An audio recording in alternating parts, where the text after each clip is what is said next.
That's incredible. Because when you say stuff like that, I don't even like think of that. When I think of music, I think of artists. But there's these people who just like have this internal knowledge of like that many songs, and they can just pull it out of their It's hat. incredible. It really is. Yeah. And it's the fact that they can just be like, we're going to play Treasure by Bruno Mars. And then they just talk for like 30 seconds. They're like, this is the key we'll do it in.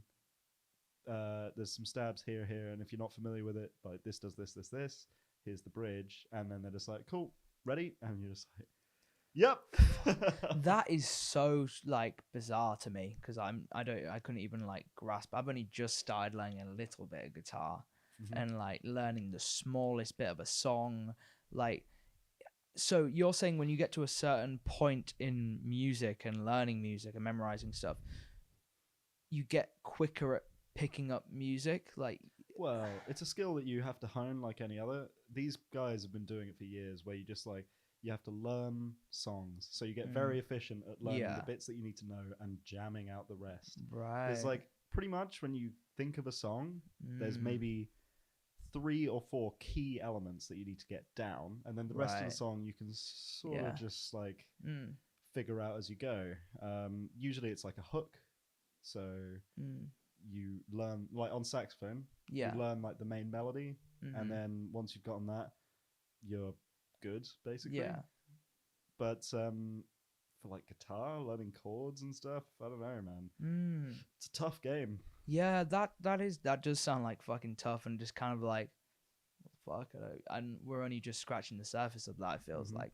What about like? I wonder what your thoughts were on like modern music and where we are now on stuff that is most popular. So stuff that gets the most hits in the charts. I always think when you're looking at chart music, it's not about what most people like. Well, it is, but it's not what they like necessarily. I feel like with pop music, quite a lot of it is just good enough. It's catchy enough. It's good enough. But it's always quite vague, intentionally so, to appeal to a larger demographic. Okay. Like when you say vague, I would imagine, the lyrics itself are vague. Maybe. But when you say music can be There's vague, definitely a lot how of can exceptions. music be vague? Sorry, I'm not too familiar with that. Well, I'm saying it's in terms of mass appeal. Yeah. The easiest way is to go through like a formula. And there's quite common pop music formulas which a lot of people will follow. But then there's a lot of people who break those conventions. And actually, I think there's a lot of really interesting stuff being done in that scene.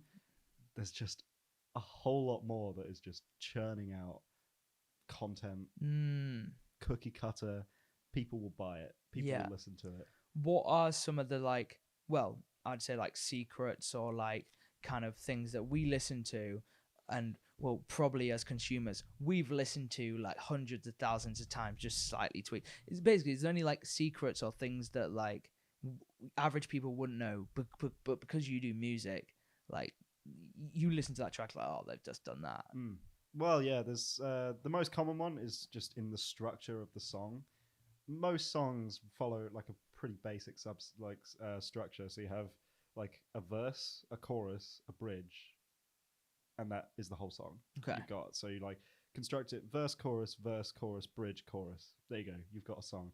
And then there's also conventions within like chord structures and harmony that a lot of like pop music, there's a running joke that a lot of pop music is 4 chords. It's these chord loops that are very easy to set up in modern DAW software, which is like the software that you create music in.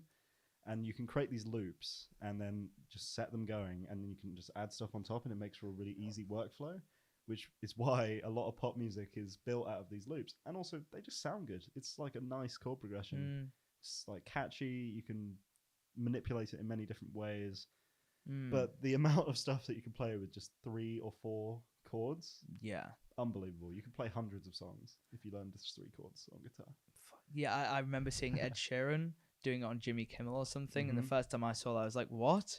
He's just moving his... I mean, I couldn't do the chords myself, but like, yeah, it's insane. Yeah. Wow. Most of the power of the song is in the melody. In terms of like what makes it memorable.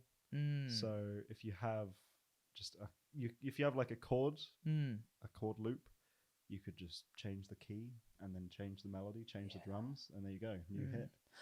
Have you ever thought about that?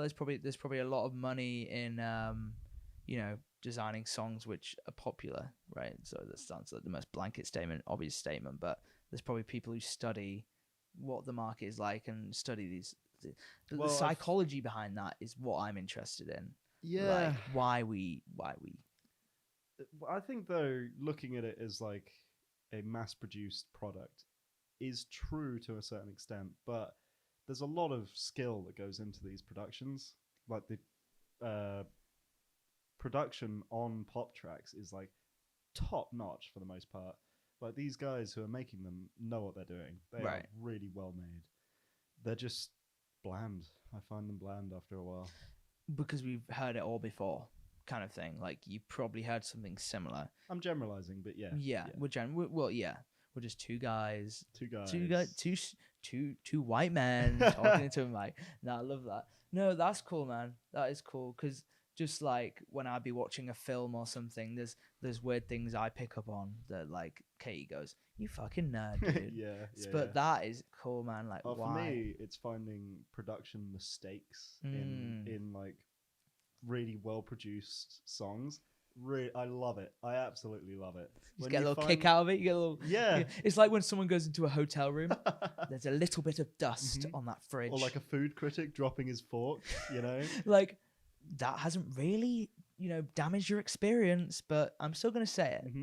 There's this is gonna ruin the song. It's not a modern song. Are you gonna ruin a really good a song I love? It's a really good song. It's John Denver. It's Rocky Mountain High. I can't tell you specifically when it is, but there's a vocal edit that's like staggeringly obvious. It's unbelievable that I guess it was probably because it was done on tape, right? And so the edits that you could do were way less than you could now.